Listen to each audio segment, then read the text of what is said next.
3 ದಿನಗಳಿಂದ ನಿಂತಲ್ಲಿಯೇ ನಿಂತು ಅನಾರೋಗ್ಯದಿಂದ ಹೆಣ್ಣಾನೆಯೊಂದು ಬಳಲುತ್ತಿರುವ ಮನಕಲಕುವ ಘಟನೆ ಬೇಲೂರು ತಾಲೂಕಿನ ಸಿರಕುರ ಗ್ರಾಮದಲ್ಲಿ ನಡೆದಿದೆ. ಅನಾರೋಗ್ಯಕ್ಕೆ ತುತ್ತಾಗಿರುವ ಹೆಣ್ಣಾನೆ ಆಹಾರ ಸೇವಿಸದೆ ನಿಂತಲ್ಲಿಯೇ ನಿಂತು ನರಳಾಡುತ್ತಿದ್ದು ಅನಾರೋಗ್ಯ ಹಾಗೂ ಆಹಾರವಿಲ್ಲದೆ ನಿತ್ರಾಣಗೊಂಡಿದೆ.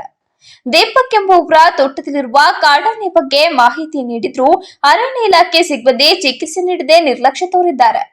ಈಗಾಗಲೇ ಸ್ಥಳದಲ್ಲಿ ಅರಣ್ಯ ಇಲಾಖೆ ಎಟಿಎಫ್ ಸಿಬ್ಬಂದಿ ದೌಡಾಯಿಸಿದ್ದು, ಇನ್ನಾದರೂ ಅರಣ್ಯ ಇಲಾಖೆ ಅಧಿಕಾರಿಗಳು ಇತ್ತ ಗಮನ ಹರಿಸಿ ಅನಾರೋಗ್ಯದಿಂದ ಬಳಲುತ್ತಿರುವ ಹೆಣ್ಣಾನೆಗೆ ಚಿಕಿತ್ಸೆ ನೀಡುವಂತೆ ಸ್ಥಳೀಯರು ಆಗ್ರಹಿಸಿದ್ದಾರೆ.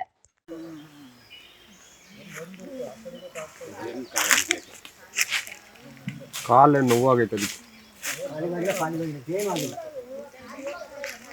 ಹಂಗೆ ತೂಗಾಡ್ತದೆ ಸ್ವಲ್ಪ